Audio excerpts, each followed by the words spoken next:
Hey guys, it's AC and welcome to my house. Today I'm going to teach you why your primary residence is not real estate investing. When buying a property to live in for yourself, it is lifestyle investing. As a realtor, I get a lot of clients asking me before they offer on a home that they love, will I make money on this investment? And typically I say, well, you'd make more money if you bought a home you don't want to live in. And sometimes I get raised eyebrows with that statement, so let me explain. When buying a primary residence, you are making choices based on your happiness. Things like your personal commute to work, your personal safety, your personal school district preferences. This is, well, very personal because it's all about you. And nothing wrong with that. It's your money and you can choose how you want to spend it, and choosing on things that increase your happiness, I don't have a problem with.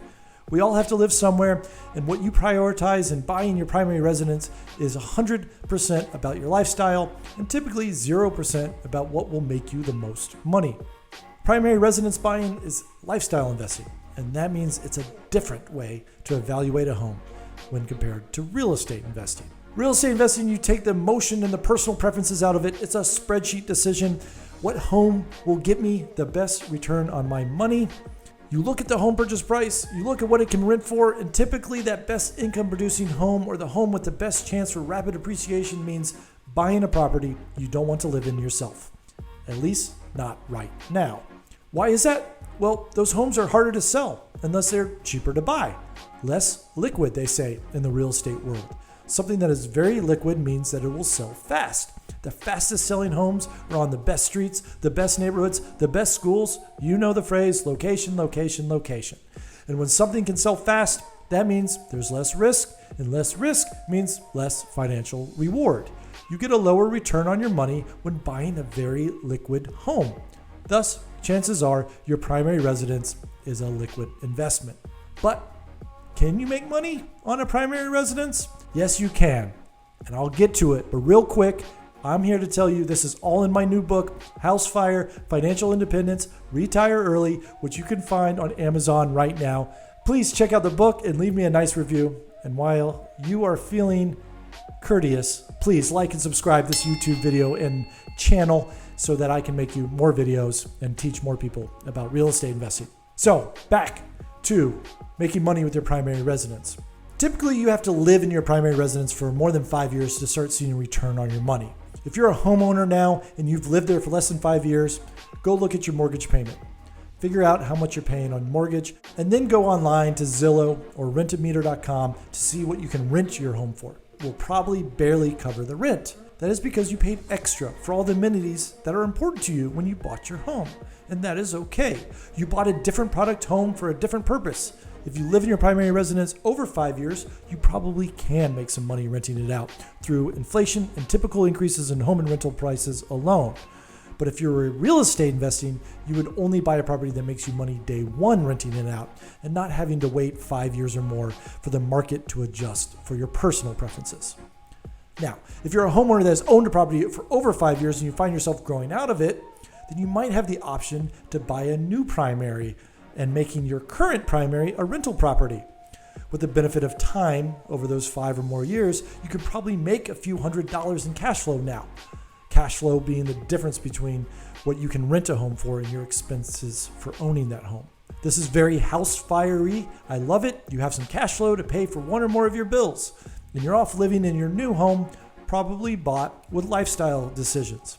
Again, that's all okay. But it's worth noting, if you find yourself in this privileged position and because you bought this property at one time based on your personal preferences, even if it was 5 or 10 years ago, chances are that you make more money and more cash flow by selling this home and buying another property instead of keeping this home and renting it out. This is all because you bought this property with personal preferences factored into the equation at one time, even if it was a long, long time ago. It will historically have lower returns than if you had bought without your personal preferences. It's just a liquid home. It will probably always be a liquid home unless the neighborhood has really changed. So yes, you can make money with a primary residence. Many people do, but you'll typically make more money buying a home without your lifestyle choices factored into the equation.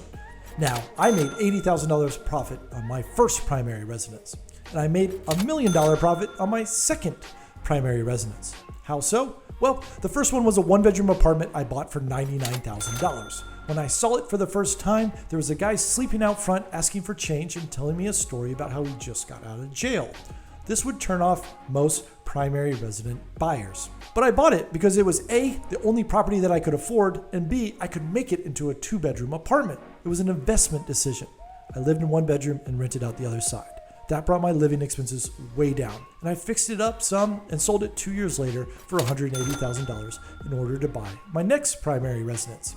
My second primary residence was 4 blocks away. This was a duplex that was underneath a highway. It was formerly a home for runaways that sat vacant for 5 years. I bought it because, again, it was the only thing I could afford, and I could rent out the entire second unit to cover my mortgage expenses instead of just renting out a bedroom. This unit covered my entire mortgage payment, plus I made additional money by having roommates that I rented some bedrooms out to. But what came over the next decade was crazy rapid appreciation that I didn't count on.